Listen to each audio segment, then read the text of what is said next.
Our expectations of this a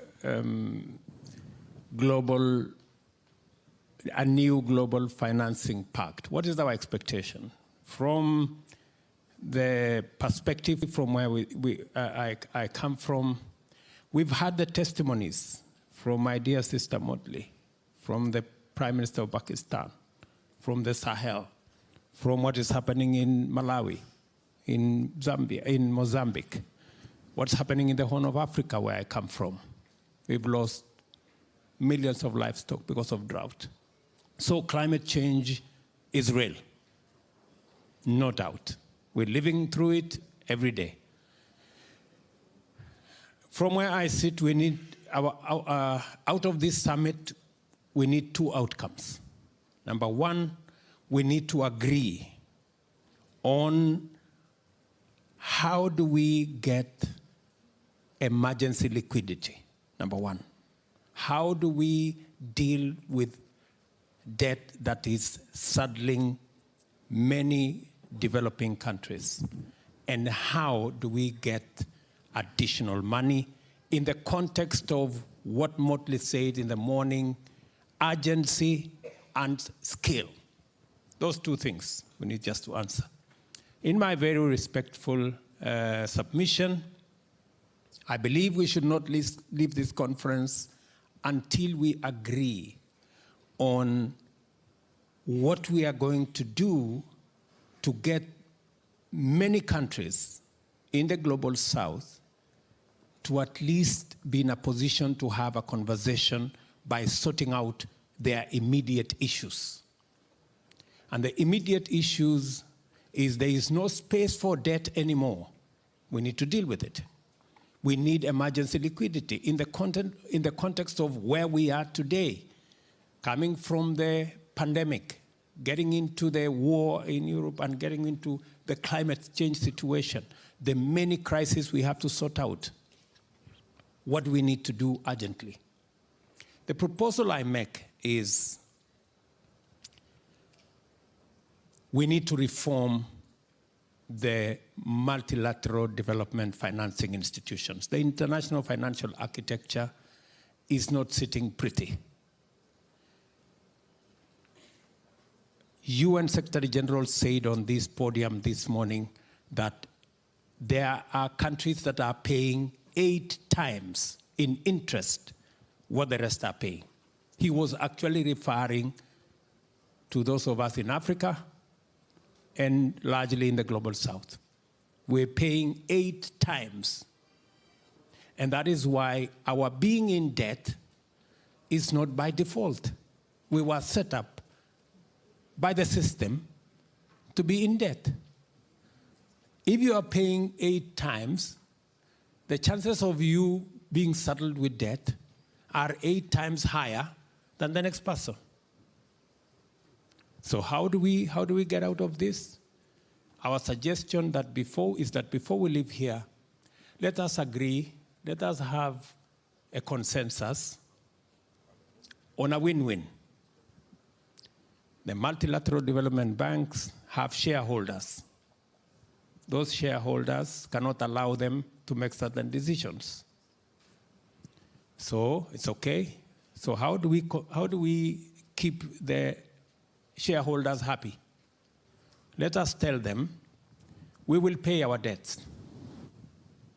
Give us 10 years or 15 years grace period and make the debt a 50-year loan.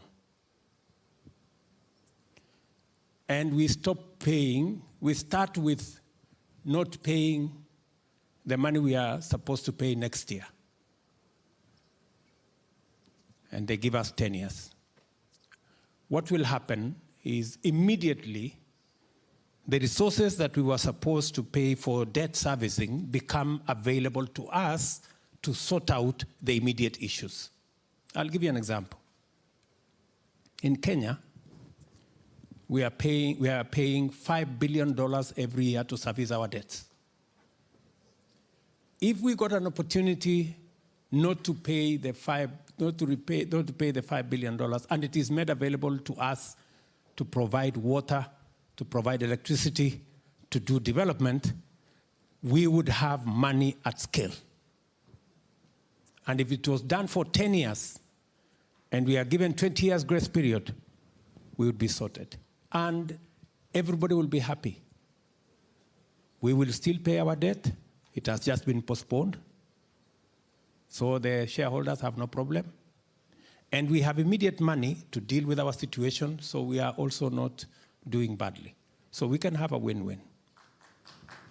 Hopefully, before we leave here, we have that agreement.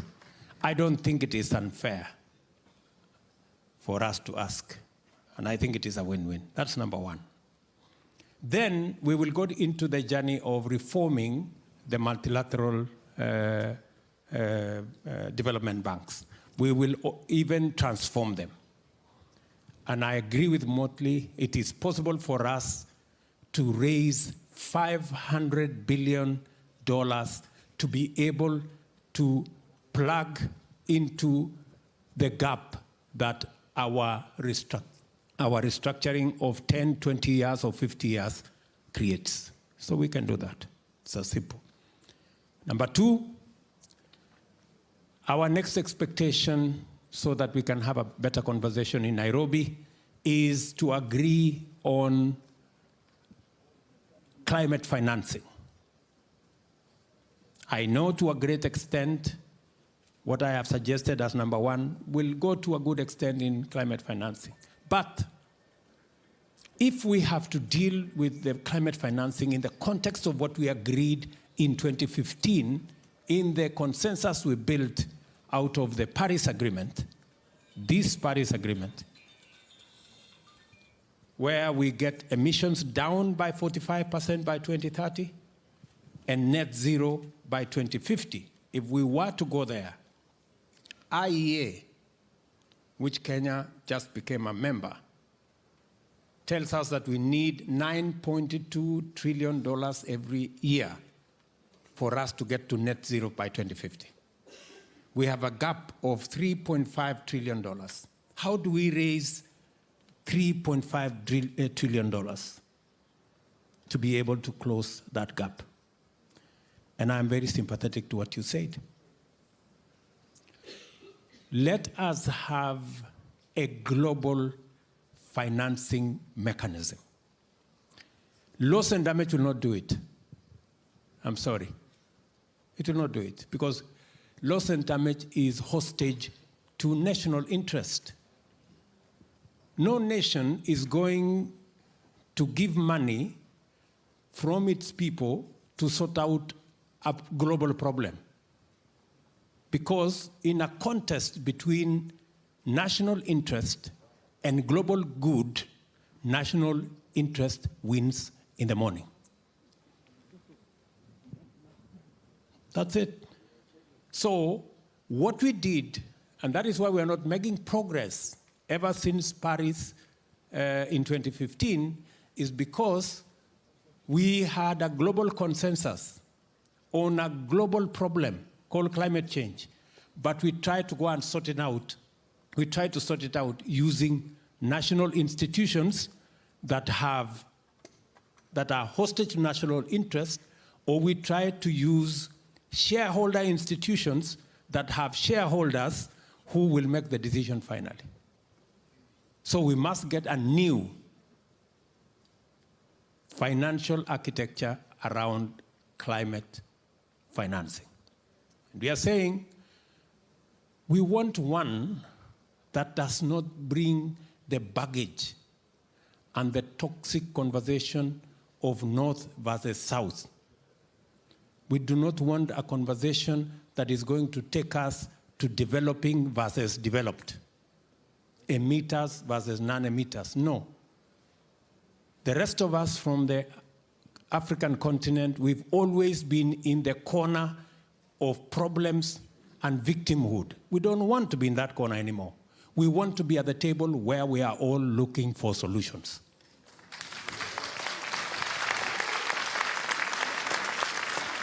That is why we are in this conference. We have not come here to complain to anybody. We've come here because we want to look for a solution. We want to come up with a win-win. How are we going to arrive at a win-win? We already have suggestions on the table. IMF has proposed what they call carbon flow tax. The only challenge they have is that they have said it must be ratified by every country. I have a problem with that. We can have a carbon tax that is agreed as a treaty, and there is a way we can agree on it. The European Parliament have agreed on the financial transaction tax. We do not want to be the business of the Europeans. We want a global financial transaction tax where even us from the African continent, we pay. We want to pay. We do not want others to pay for us.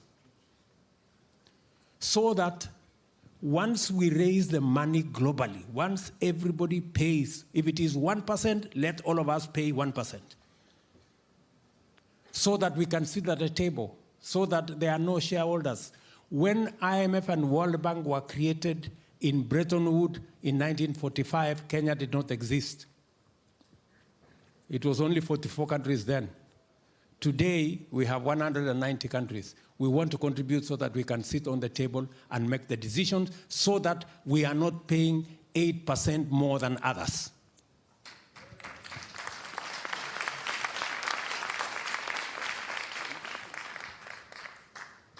Let us agree to pay the aviation tax. We have no problem. Let us agree on the shipping tax, and we want to pay. We don't want anybody to pay for us. We want to pay our percentage. It is only when we raise global finances that have no national interest for any particular country or shareholder interest of any person. That is how we are going to sort out this global challenge. Many people ask, so who is going to collect this money? So how is this going to happen? And let me dare say the following. After the Second World War, 44 countries, 740, I think 44 delegates sat in a small city called Bretton Woods. The World Bank and IMF did not exist. They created it in 3 weeks. The agreement was done in 3 weeks. Why is it difficult for us? Because there was, the whole of Europe had been destroyed. And so it was urgent and it was important for a decision to be made. Are we saying the crisis that we are going through, including what we just heard from the Prime Minister of Pakistan, is not serious enough for us to agree on a global financing mechanism that sorts out climate change as a problem that is affecting all of us? Are we saying ever since 1945, we have become stupid? Is that what we are saying? Or we have become less human, that we have no more feelings about what's going on? And many people are saying maybe we should do this incrementally. Maybe we should. Let me finally put this in context. The Bretton Woods institutions were agreed in 3 weeks. The UN that we today celebrate was a conversation by 50 countries in 2 months. Because it was necessary, because there were leaders that wanted and had the capacity to make decisions. Are we saying that we are incapable of making the decisions that are required of us as leaders in the context of where we are today? I dare say, between Paris and Nairobi, we have more than 3 weeks that were necessary to form the World Bank and IMF. We have more than 2 months that were necessary to agree on the UN Charter. We have actually 3 months. So my expectation is that we will agree in Paris and we will conclude in Nairobi.